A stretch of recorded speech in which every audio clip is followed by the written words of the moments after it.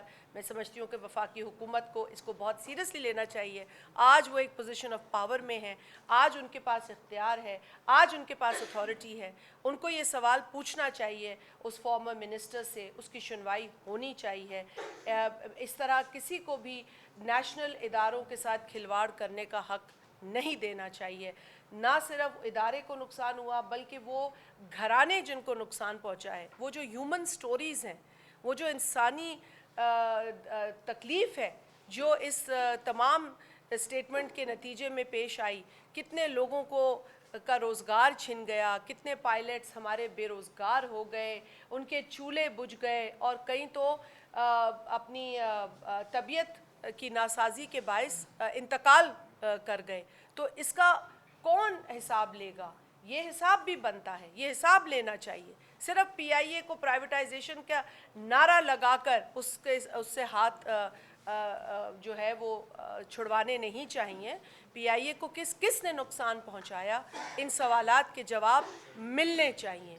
پی آئی اے کو ایک دن میں نقصان نہیں پہنچایا گیا، بتدریج نقصان پہنچایا گیا ہے۔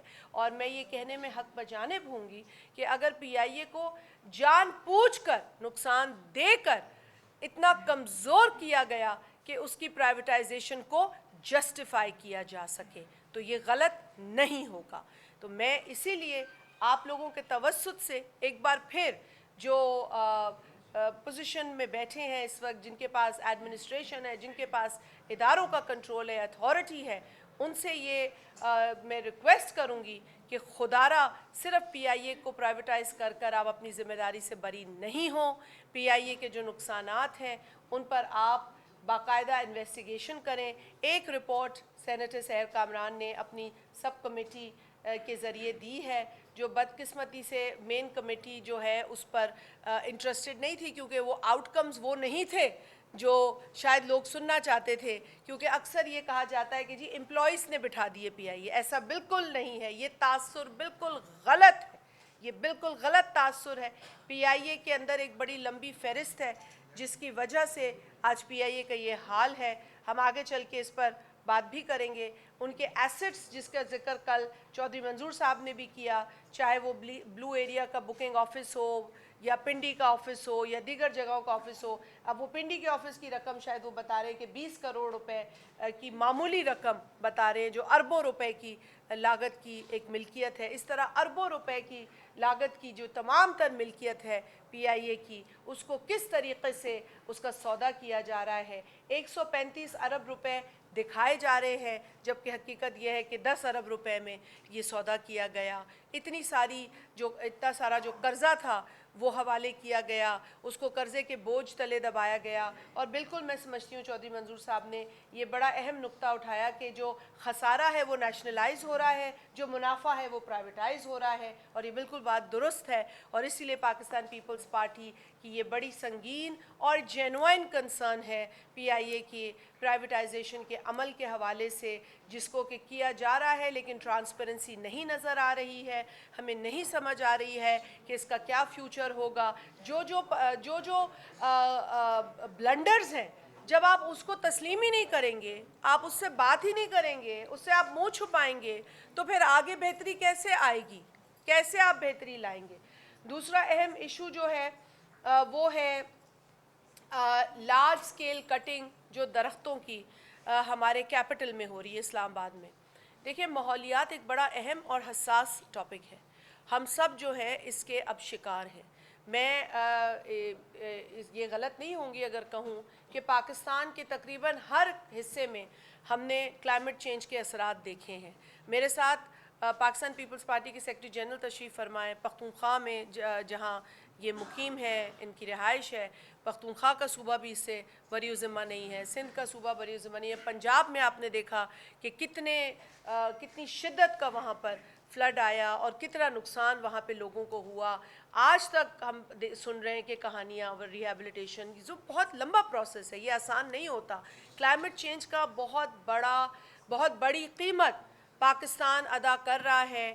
جبکہ پاکستان جو ہے وہ سب سے زیادہ شکار ہونے والے ممالک میں ہے. One of the most vulnerable countries that has been hit by climate change, and yet ہماری جو کنٹریبیوشن ہے towards degradation of this climate وہ 1% بھی نہیں ہے.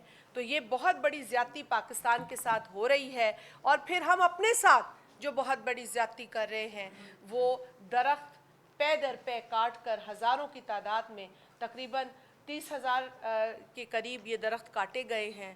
اور کل ہم نے نیشنل اسمبلی کے فلور پہ یہ بات اٹھائی ہے.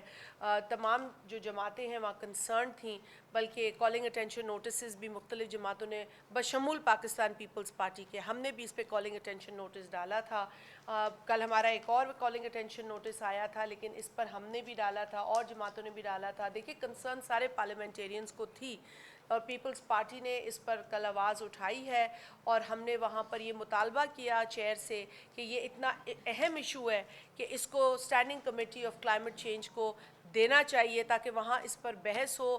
اس کے جو اس کے متعلق جو سوالات اٹھ رہے ہیں اس کے ہمیں جواب مل سکیں، ہمیں بتایا جائے کہ کیوں یہ درخت پے در پے کٹ رہے ہیں. لیکن وہاں پھر interior minister, state minister for interior نے جواب دینے جب شروع کیے تو انہوں نے کچھ ایسی باتیں کی جنہوں نے اور نئے سوالات کھڑے کر دیے.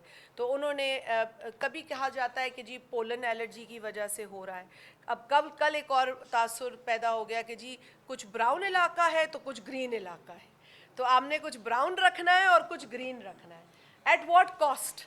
At the cost of your environment, at the cost of the urban planning, at the cost of biodiversity in your urban areas, at what cost? دیکھیں نہ صرف آج یہ پولیٹیکل پارٹیز آپ سے پوچھ رہی ہیں بلکہ آپ سے سول سوسائٹی بھی پوچھ رہی ہے. اور میں دیکھ رہی تھی کہ ورلڈ وائلڈ لائف فنڈ جو ہے WWF، اس نے بڑی سنگین کنسرنز کا اظہار کیا ہے اور انہوں نے باقاعدہ یہ کہا ہے کہ یہ بڑی بری بھونڈے طریقے سے درختوں کو کاٹا جا رہا ہے. اور یہ سمپلی کٹنگ نہیں ہے، یہ ایک ایسا عمل ہے جو کہ آپ کی انوائرمنٹل گورننس کو چیلنج کر رہا ہے، ٹرانسپیرنسی پہ سوال اٹھا رہا ہے، پبلک ہیلتھ کے حوالے سے. جتنے آپ درخت کاٹے ہیں آپ ہمیں بتائیں کہ اس کے عوض میں آپ نے کتنے درخت لگائے ہیں. یہ ہمیں دکھائی نہیں دے رہا. صرف